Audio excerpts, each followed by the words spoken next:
Direktur Kebijakan Publik Selyos Media Wahyudi Askar mengatakan bahwa ada cara alternatif untuk meningkatkan penerimaan negara di tengah efisiensi anggaran yang dinilai tidak tepat sasaran. Antara lain melalui peninjauan ulang insentif pajak yang tidak tepat sasaran sebesar 137,4 triliun rupiah. Merujuk pada upaya reformasi kebijakan perpajakan yang selama ini memberi pengecualian, penangguhan, pengurangan, bahkan pembebasan pajak kepada korporasi besar tanpa manfaat ekonomi yang jelas bagi masyarakat.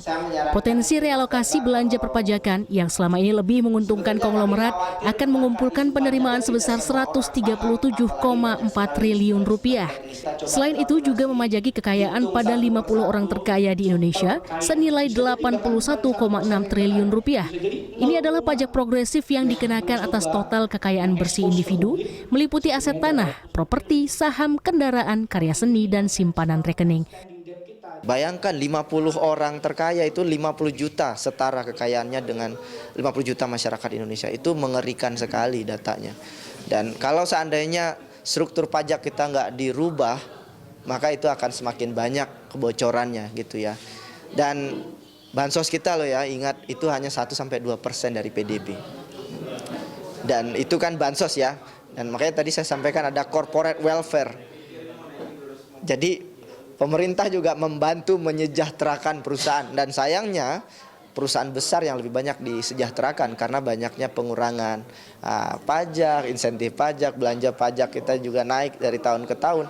Dan yang menikmati secara langsung maupun tidak langsung ya adalah pemilik perusahaan besar itu. Saya bilang perusahaan besar ya, jadi bukan usaha mikro atau kecil. Ini perusahaan besar yang dapat royalti, insentif pajak, smelter kita juga insentifnya luar biasa gitu ya. Dan penikmat dari itu adalah orang-orang super kaya itu. Dijen Pajak mengapresiasi hasil studi tersebut dan akan menjadikannya sebagai catatan serta masukan bersama pemangku kepentingan lainnya.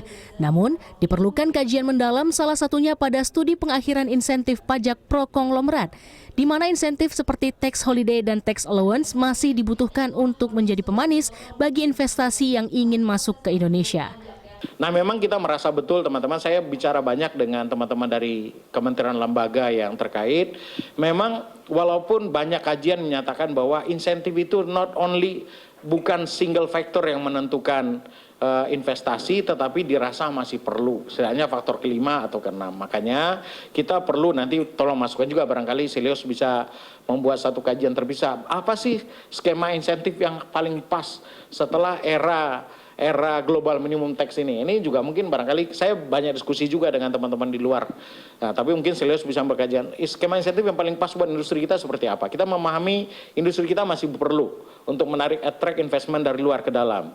Karena faktanya dari tax holiday yang masuk juga kan mereka membawa tenaga kerja, membawa capital dan sebagainya gitu ya.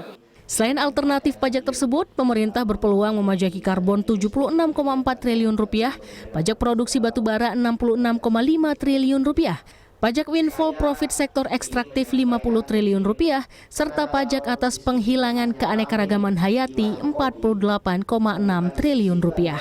Tambahan penerimaan juga dapat diperoleh dari pajak digital sebesar 29,5 triliun rupiah, peningkatan tarif pajak warisan 20 triliun rupiah, pajak kepemilikan rumah ketiga 4,7 triliun rupiah, pajak kapital gain 7 triliun rupiah, dan cukai minuman berpemanis dalam kemasan 3,9 triliun rupiah, yang sekaligus mendukung kesehatan publik. Desi Aritonang, Aryo Asmoro, Jakarta.